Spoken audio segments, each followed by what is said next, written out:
सामने आई है। 3000 से ज्यादा फ्लैट्स के मालिकों का कुछ अता पता ही नहीं है। कोई भी आवंटी उन फ्लैट्स पर दावा करने नहीं आया। आम्रपाली के रिकॉर्ड में ये सब फ्लैट्स बिके हुए बताए गए थे।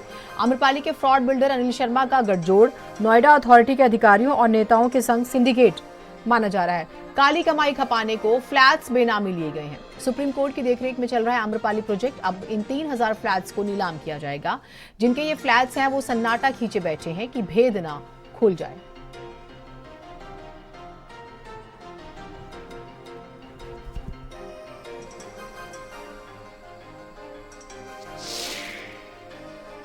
जी, हमारी लड़ाई 2010 से शुरू हुई है। 2010 में हमने ये फ्लैट बुक किया हुआ है।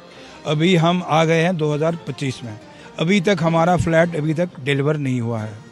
अब आप कह रहे हैं कि लड़ाई कब से शुरू कर रहे हैं। पिछले 15 साल हो गए हमें विदाउट फ्लैट नहीं मिल रहा है। अब जाके प्रोसेस शुरू हुआ है कि अब जाके कुछ सुधराहट हो गई है कि अब डिलीवरी शायद 2-4 महीने में देना शुरू कर देंगे।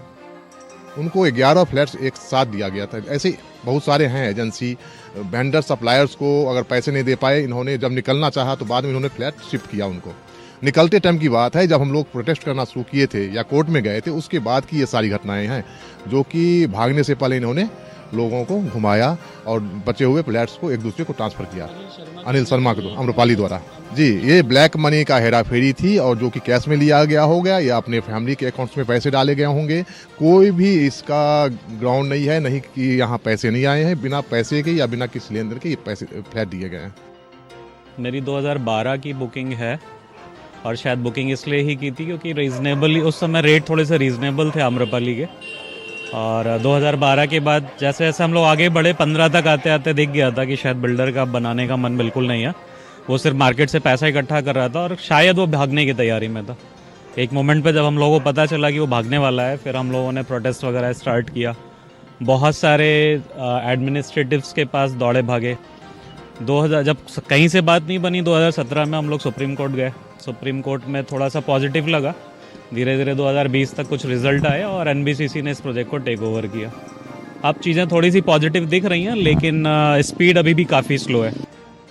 2005 से लेकर 2010 तक आम्रपाली के मालिक अनिल शर्मा ने एक ऐसा सिंडिकेट तैयार किया जिसमें तकरीबन 46 से 50 हज़ार लोग, वो बायर्स जिन्होंने अपने खून पसीने की कमाई अनिल शर्मा के हवाले कर दी और तकरीबन 14 साल के बाद उनको आज तक कुछ नहीं मिला। इस वक्त ही हम एक साइट पे खड़े हुए हैं। ये साइट जो डेवलप कर रहा है वो एनबीसीसी कर रहा है। सुप्रीम कोर्ट ने सीआर बनाई थी और सीआर ने एनबीसीसी को ये प्रोजेक्ट दिया। अलग अलग मत में ऐसे प्रोजेक्टों में अपना पैसा इन्वेस्ट करना शुरू कर दिया और अरबों खरबों रुपए का इसमें खेल किया गया। सुप्रीम कोर्ट जब पूरा मामला पहुंचा है, सुप्रीम कोर्ट ने जब सीआर तैयार किया था और सीआर तैयार करने के बाद जब एनबीसीसी फ्लैट मालिकों को ढूंढ रही थी, यानी ये कहें कि फ्लैट किसका है वो ट्रैक किया जा रहा था, तो उस वक्त अब तक तकरीबन 3205 परियोजनाओं के 3200 ऐसे फ्लैट मालिकान हैं जिन्होंने पैसा दिया है लेकिन अनट्रेसेबल है। वो क्लेम लेने नहीं आए एनबीसीसी के पास कि हाँ साहब